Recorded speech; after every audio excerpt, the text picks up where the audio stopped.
Assalamualaikum warahmatullahi wabarakatuh, Aga Kareba pemirsa. Beragam informasi menarik akan kami hadirkan di seputar Ainus Sulsel dalam 30 menit ke depan edisi hari ini. Di antaranya, pemuda pengangguran di amuk massa mencuri knalpot motor untuk biaya persalinan sang istri. Jalan Flamboyan, Pak, Makassar. Rumah berlantai 2 di kota Makassar ludes terbakar.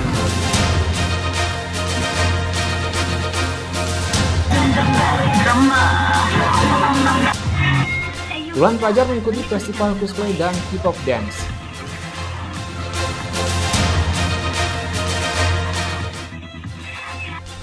Bersama saya Rusdi Ansor, inilah seputar Ainus Sulsel selengkapnya.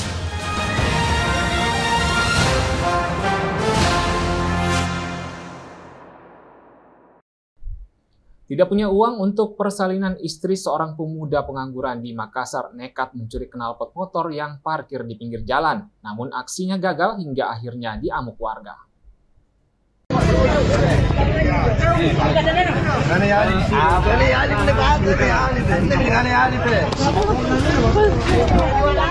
Inilah video amatir saat seorang pencuri knalpot sepeda motor diamuk warga di Jalan Raya Bunga Jaya, Bontoala, Kota Makassar, Sulawesi Selatan. Pelaku yang hanya bisa pasrah ini sebelumnya tertangkap tangan tak beraksi dan gagal kabur. Pelaku yang babak belur kemudian dievakuasi polisi yang berpatroli lalu dibawa ke Polsek Bontoala.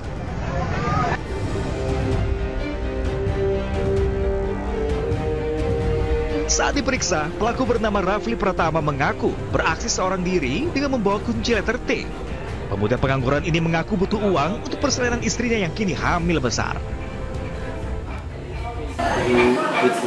Butuh untuk kebutuhan apa? Mau beli ke istri. Memang istri tak hamil berapa bulan? Masuk 9. Masuk 9 bulan. Sampai nekat maksudnya untuk persalinan seperti itu. Korban mendengar ada suara ribut-ribut di luar.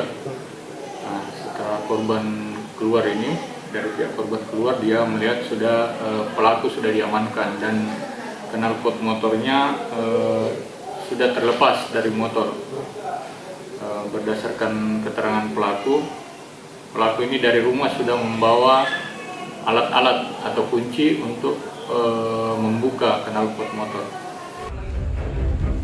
Atas perbuatannya, pelaku kini mendekam di sel tahanan Polsek Bontoala dan terancam tidak bisa mendampingi istrinya melahirkan. Ia dijerat pasal pencurian dengan ancaman hukuman 5 tahun penjara. Dari Makassar, Sulawesi Selatan, Syahrul Adiyaksa, Ainus melaporkan.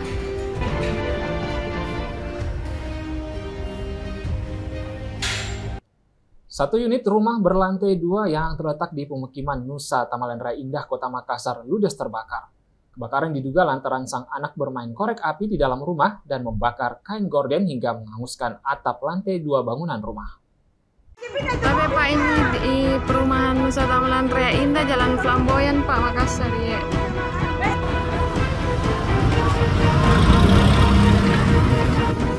Sebuah rumah berlantai 2 di Nusa Taman Lan Raya Indah, Kota Makassar, Sulawesi Selatan terbakar. Warga yang panik langsung berusaha menyelamatkan diri serta barang berharga dari rumah mereka. Selain itu, warga juga berusaha memadamkan api dengan alat seadanya.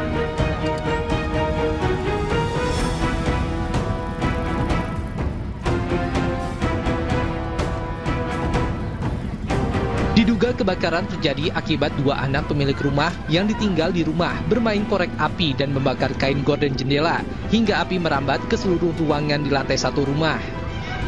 Beruntung 2 anak yang masih di bawah umur tersebut berhasil diselamatkan warga sebelum api mulai membesar.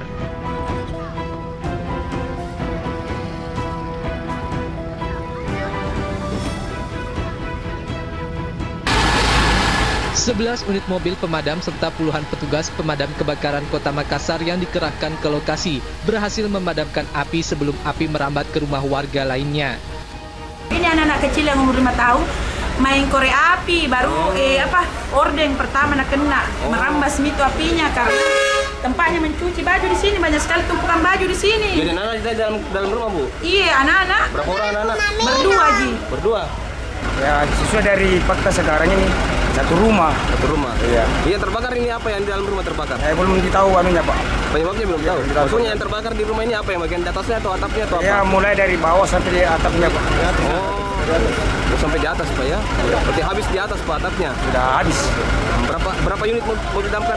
Jadi 5 ke 8 tambah 11, sekitar 11 unit. Tidak ada korban jiwa dalam peristiwa ini, namun kerugian ditaksir mencapai ratusan juta rupiah.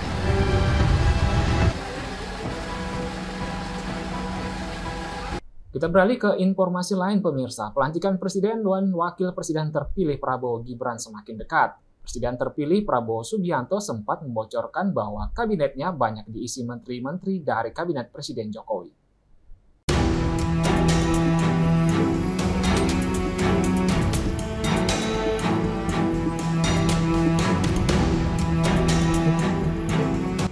Sepuluh hari jelang pelantikan Prabowo Gibran sebagai Presiden dan Wapres RI, susunan kabinet pemerintahan baru menarik untuk disimak. Baru-baru ini, Presiden terpilih Prabowo Subianto membocorkan mengenai susunan kabinet di pemerintahan dirinya bersama Gibran Rakabuming Raka. Prabowo mengatakan di pemerintahannya nanti akan ada banyak menteri dari kabinet Jokowi. Dalam transisi ini merasa sangat dibantu, sangat didukung oleh Pak Jokowi dan timnya. Bahkan dalam saya menyusun kabinet, kok saya melihat banyak juga ya menteri-menteri yang akan datang, ya banyak juga yang berada di kabinet yang sekarang begitu. Bukan apa-apa, tetapi saya lihat adalah begini. Pada ujungnya, setiap penerima mandat dari rakyat memikul tugas dan tanggung jawab yang tidak ringan. Dan karena itu, sama kalau kita mau menyusun dan memilih tim sepak bola, tim nasional sepak bola, yang dicari adalah pemain-pemain yang terbaik. Kita tidak memikirkan orang tuanya siapa, agamanya apa, sukunya apa, rasnya apa, dia mampu atau tidak, dia bisa atau tidak, dia berjuang atau tidak, mampu nggak dia deliver, mampu nggak dia berbuat yang terbaik untuk bangsa dan rakyat. Nah, itu yang kita cari. Dan Pak Jokowi demikian, mencari yang terbaik, saya pun demikian. Dan kalau kebetulan orangnya masih bagus, pasti kita akan minta untuk ikut lagi. Prabowo juga tidak menampik adanya isu bahwa kabinet di eranya nanti bakal gemuk. Menurutnya, kabinet gemuk sebagai hal yang lumrah, lantaran Indonesia merupakan negara yang besar. Sebelumnya, Wakil Presiden terpilih Gibran Rakabuming Raka menyebut penyusunan kabinet sudah hampir 100%. Gibran juga memastikan dirinya ikut andil dalam penyusunan tersebut. Mas Gibran, sedikit dong Mas soal isu kabinet Mas. Ini penggodokannya udah bagaimana ya Mas? Kan akan diumumkan. Hampir 100% nanti ya. Tapi biar diumumkan Pak Presiden terpilih ya. Tapi Mas Gibran ikut terlibat dalam penyusunan itu? Iya pasti. Rencananya susunan kabinet Prabowo Gibran akan diumumkan pada 21 Oktober mendatang atau sehari setelah pelantikan Presiden dan Wakil Presiden terpilih. Dari Jakarta, tim Liputan iNews melaporkan. Momen jenaka terjadi saat Alfiansa Bustami alias Komeng menyampaikan instruksi dalam rapat paripurna penetapan penugasan DPD RI. Komeng mengaku bingung ditugaskan di Komite 2 yang membidangi pertanian, padahal ia sangat ingin bertugas di Komite 3 yang membidangi seni budaya. Ini dapur saya di Jawa Barat ini banyak kan emak-emak pimpinan, jadi tahu sendiri mulut emak-emak kan paling sakti di dunia. Nah, saya ini sebenarnya komitenya ingin di seni budaya, tapi saya habis dijenggutin, jadi saya masuk ke Komite 2 yang saya tidak memahami kata soal pertanian. Nah, tadi kan pimpinan bilang itu harus mempelajarinya cepat. Pimpinan bisa mengarahkan saya harus belajar kemana. Nah itu. Terima kasih pimpinan. Interupsi pimpinan Mayor Barat Daya. Ya sebentar Pak Merda, ini saya pikir benar. Artinya ini pengakuan jujur dari seorang Senator Komeng. Teman-teman begini, ada Senator Agita, Senator Anya, dan teman-teman Jawa Barat, ada Mbak Jihan Faira. Sebenarnya prosesnya muncul dari bawah nih. Teman-teman berempat-berembuk. Harusnya Senator Komeng bilang, ini bidang saya, seni budaya. Nah, tapi kan sudah terlanjur masuk ke pimpinan dan kita ketok. Bisa, kalau seandainya pun sore nanti atau malam nanti pun teman-teman bersepakat berubah, bisa aja usulkan ke kami, nanti kita ketok lagi tapi. Kalau seandainya bersepakat. Atau belajar dulu, Pak Komeng, setahun, ikuti aja dulu keputusan ini, tahun depan berubah. Oh itu. Ya. Kita nggak mau dipindah, Pak. Nah, kita mau kedua aja. Hah? Kalau pindah kan ntar nyewa truk lagi. Enggak, Pak Komeng, teman-teman di Komite 2 tuh pengen Bapak tetap di Komite 2 biar banyak hiburan gitu loh. Iya Pak, nggak boleh pindah, nggak boleh. Ya, tapi janji dia kepada konstituen dia itu budaya, sering saya lihat itu. Bagusnya memang diposisikan itu. Nanti janji dia di media itu di budaya. Nah. Ya. Oke, begini. Tiga. Ya sebentar. Kami hanya menawarkan saja. Saya sangat mengerti apa yang dimaksud oleh Pak Komeng. Kalau teman-teman bertiga atau berempat setuju, ya sudah berembuk, kami jadikan keputusan yang tidak terpisahkan dari sekarang. Kalau memang mau dipindah.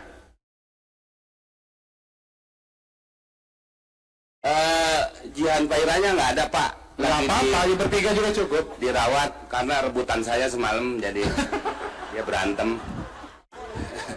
Jadi tinggal berdua ini Pak. Komite 2 juga budaya Pak Komeng. Komite 2 juga bisa budaya itu. Dirjen Imigrasi menangkap LQ buronan internasional asal Cina yang masuk daftar pencarian orang DPO Interpol di Bandara Internasional Ngurah Rai, Bali. LQ atau Jolin menjadi tersangka investasi bodong yang meraup keuntungan hingga 220 triliun rupiah dari 50.000 orang korbannya di Cina.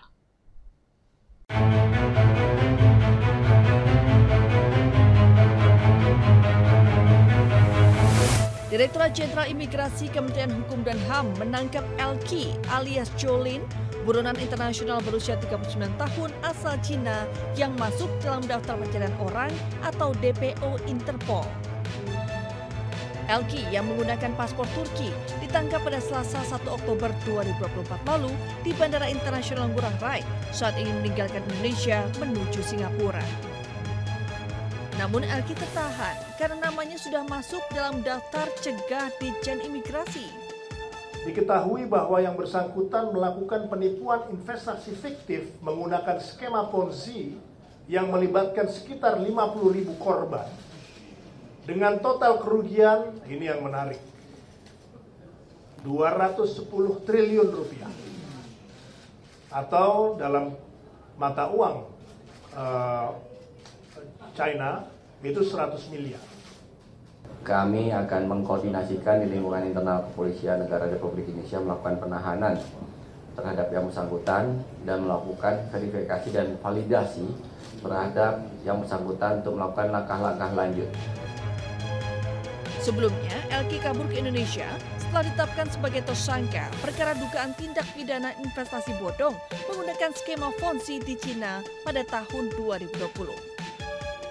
LQ secara ilegal mengumpulkan lebih dari 100 miliar yuan atau sekitar 220 triliun rupiah dari lebih dari 50.000 orang dengan janji palsu, pembayaran pokok, dan bunga pengembalian tahunan yang tinggi sebesar 6 hingga 10% sebagai umpan. Dari Jakarta, Anggita Maura, Dipo Andi Muharram, iNews melaporkan. Baik pemirsa, jangan kemana-mana, usai jeda berikut kami akan hadir dengan informasi manajer rumah sakit spesialis mata ditetapkan tersangka usai melecehkan bawahan wanitanya, selengkapnya di seputar iNews Selesai.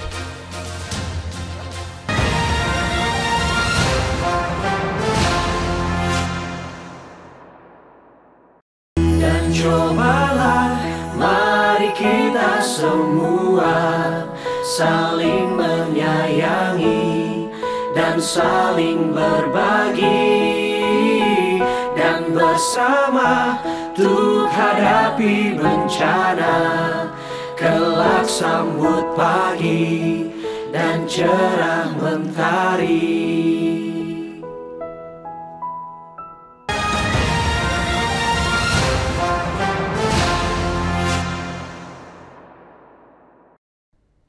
Terima kasih Anda masih bersama kami di seputar iNews Sulsel. Manajer Rumah Sakit Spesialis Mata di Kota Makassar, Sulawesi Selatan ditetapkan tersangka usai melecehkan bawahan wanitanya. Pelaku menggunakan modus relasi kuasa dengan mengancam korbannya yang merupakan anak buah langsung saat melakukan pelecehan.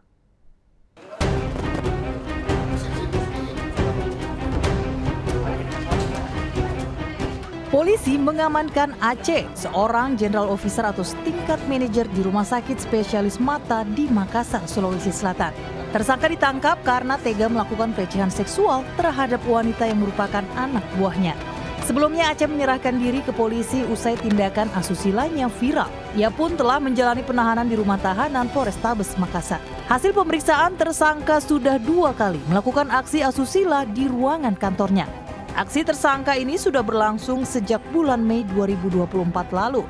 Saat beraksi, ia menggunakan modus relasi kuasa dengan mengancam korban yang merupakan anak buahnya. Pelaku ini mempunyai kekuasaan untuk menilai kinerja positif atau negatifnya dari pelaku. Sehingga itulah jadi bentuk ancaman maupun iming-iming dari pelaku, sehingga korban terpaksa mungkin pada saat kejadian tidak langsung melapor karena ada ketakutan dari korban ini. Hal ini ketakutannya mungkin dari bidang pekerjaannya ataupun malu terhadap kejadian tersebut.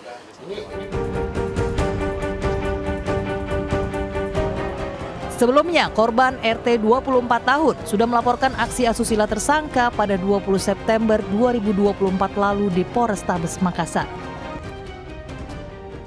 Dari Makassar, Sulawesi Selatan, Leo Muhammad Nur, iNews melapor.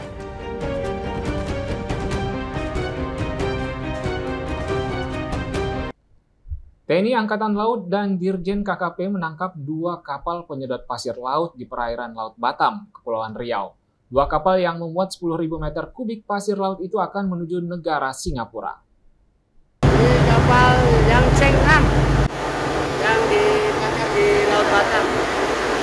Secara tidak sengaja dalam perjalanan kelautan perikanan beserta rombongan dari Batam ke Pulau Ripa.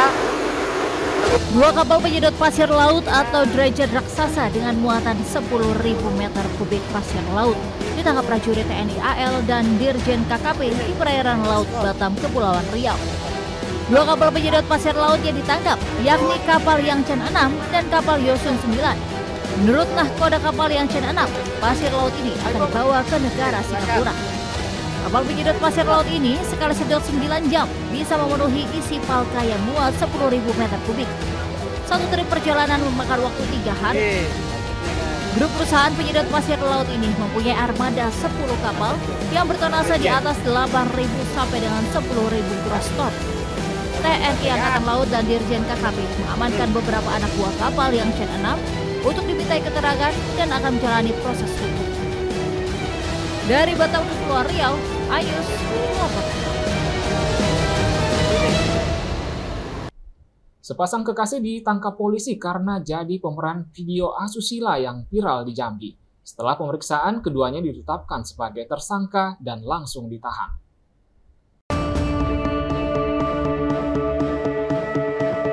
Sempat mangkir dari panggilan penyidik Polda Jambi, 2 sejoli pemeran video asusila yang sempat viral di Jambi akhirnya diperiksa tim Subdit.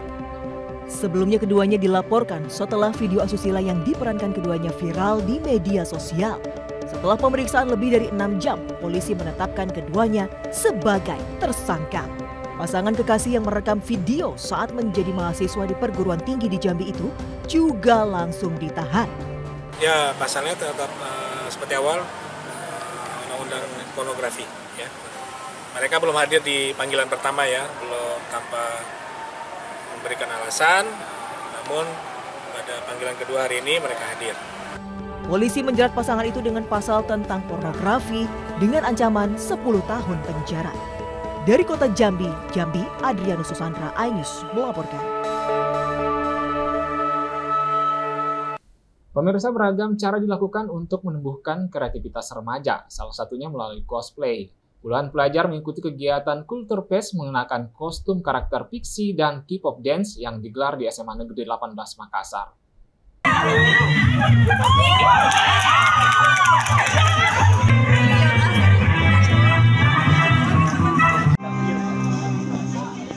Untuk pertama kalinya, kegiatan ekstrakurikuler pelajar SMA Negeri 18 Makassar dilaksanakan dengan menggelar event bertajuk Kultur Fest yang memperlombakan cosplay dan K-pop dance.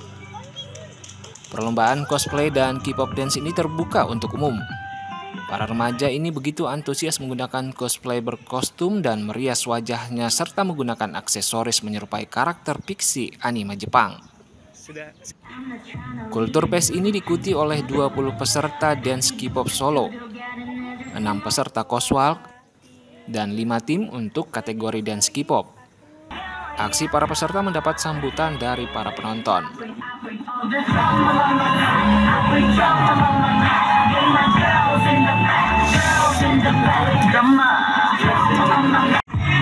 Hey, you stop. Let me put it down another way.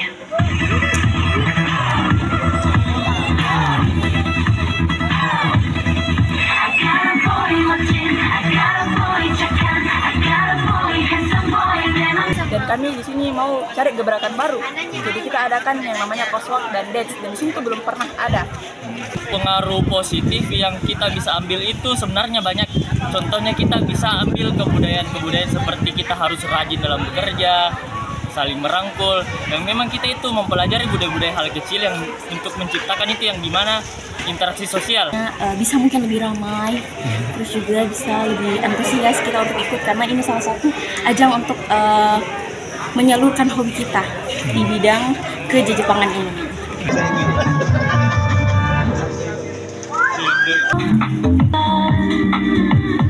Ajang ini digelar pelajar SMA Negeri 18 bekerjasama dengan Louis Community dengan melibatkan usaha mikro kecil menengah sehingga membantu meningkatkan ekonomi masyarakat sekitar. Para penghobi cosplayer dan K-popper berharap Kultur Fest ini rutin digelar agar menjadi wadah menyalurkan kreativitas remaja penghobi cosplay dan K-pop dance. Dari Makassar, tim liputan iNews melaporkan.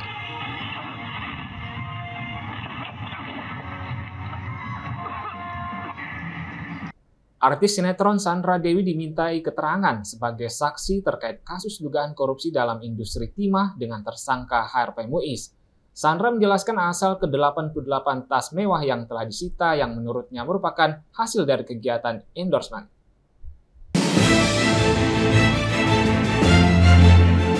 Artis Sandra Dewi menjadi saksi dalam sidang tindak pidana korupsi atau tipikor dengan terpidana suaminya Harvey Muiz dalam kasus suap tambang timah yang merugikan negara 271 triliun rupiah.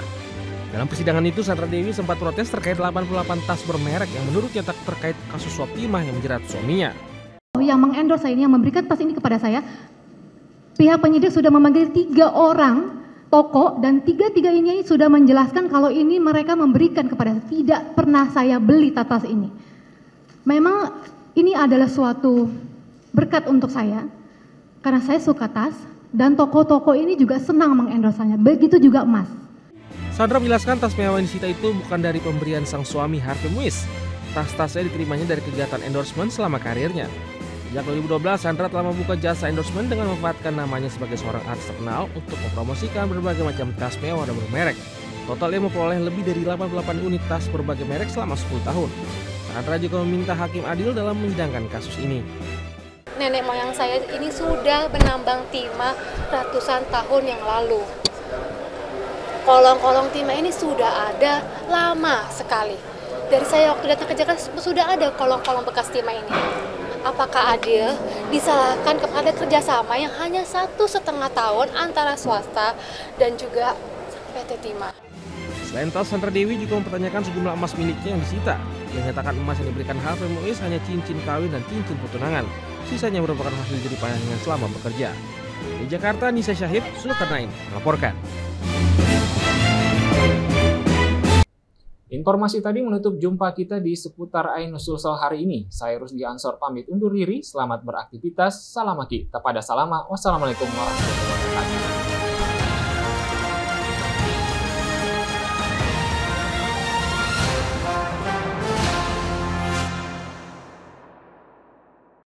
Dan cobalah, mari kita semua saling menyayangi dan saling berbagi, dan bersama untuk hadapi bencana, kelak sambut pagi dan cerah mentari.